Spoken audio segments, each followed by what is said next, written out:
Assalamualaikum warahmatullahi wabarakatuh. Kami dari kelompok 1 akan menjelaskan tentang tahapan dan contoh dalam melakukan penilaian kinerja. Yang pertama, menetapkan standar kinerja. Proses penilaian kinerja dimulai dari penetapan standar kinerja. Manajer harus menentukan prestasi, keterampilan maupun output apa yang akan dievaluasi. Standar kinerja juga harus jelas dan objektif agar mudah dipahami dan dapat diukur. Kemudian yang kedua, mengkomunikasikan standar kinerja yang diharapkan ke karyawan. Setelah standar kinerja ditetapkan, perlu dikomunikasikan kepada masing-masing karyawan sehingga mereka mengetahui apa yang perusahaan harapkan dari mereka. Komunikasi harus bersifat dua arah, artinya manajemen harus mendapatkan feedback dari karyawannya mengenai standar kinerja yang ditetapkan untuknya.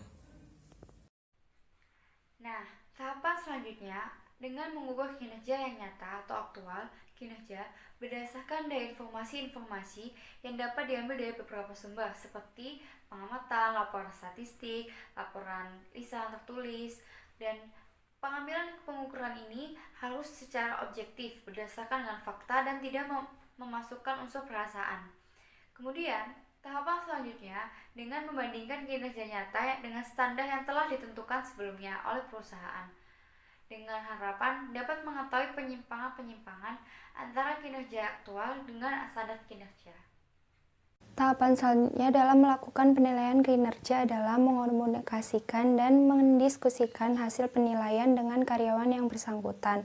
Langkah ini merupakan salah satu tugas yang paling menantang yang harus dihadapi oleh manajer, karena harus menyajikan penilaian yang akurat sehingga karyawan yang bersangkutan menerima hasil penilaian tersebut.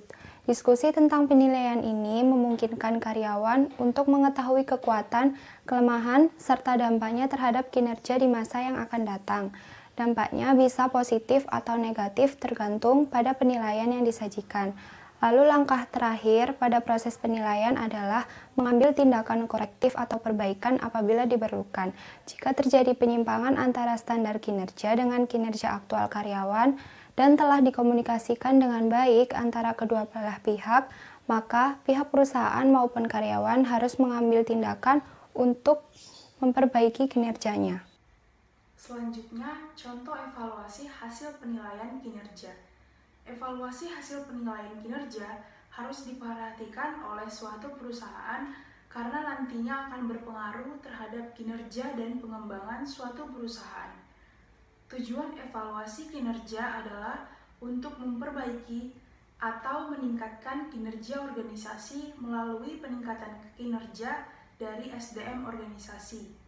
Evaluasi kinerja adalah penilaian yang dilakukan secara sistematis untuk mengetahui hasil pekerjaan karyawan dan kinerja organisasi untuk menentukan kebutuhan pelatihan kerja secara tepat dan memberikan job desk yang sesuai kepada karyawan sehingga dapat melaksanakan pekerjaan dengan baik.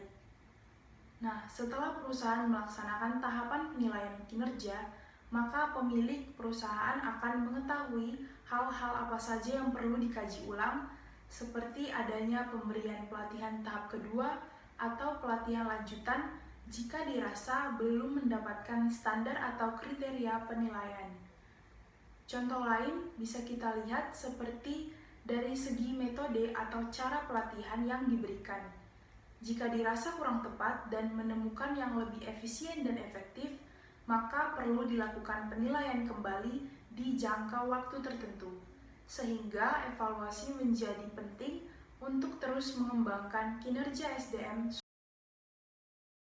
Berdasarkan video pendukung yang kami dapat, bahwa penilaian kerja melibatkan evaluasi kinerja yang didasarkan pada penilaian dan pendapat dari para bawahan, rekan kerja, atasan, manajer lainnya, dan bahkan karyawan itu sendiri. 5 elemen dalam proses penyusunan job description.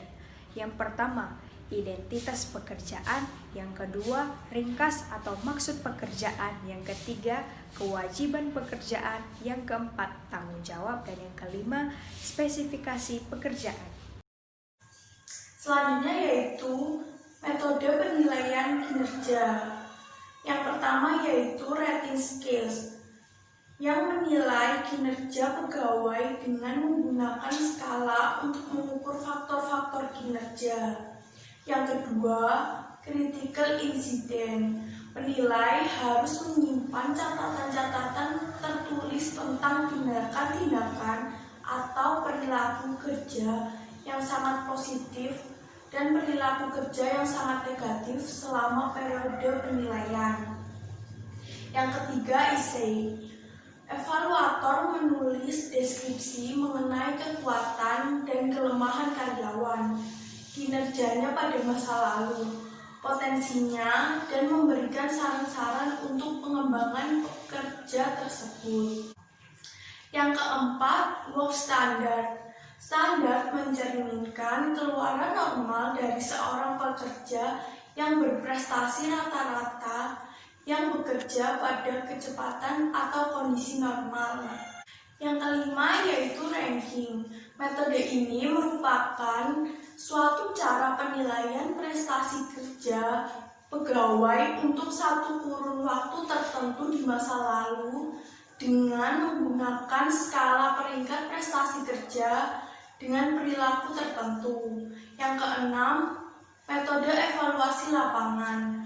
Penilai harus memasukkan individu dari kelompok kerja ke dalam sejumlah kategori yang serupa dengan sebuah distribusi frekuensi normal. Yang ketujuh, behaviorally anchored rating scale. Metode ini mendeskripsikan perilaku yang diharapkan sesuai dengan tingkat kinerja yang diharapkan. Selanjutnya yaitu indikator kinerja utama, yaitu serangkaian indikator kerja yang mengukur tingkat keberhasilan seseorang dalam menjalankan dan melaksanakan tugasnya. Sekian dari kelompok kami, kurang lebihnya mohon maaf. Wassalamualaikum warahmatullahi wabarakatuh.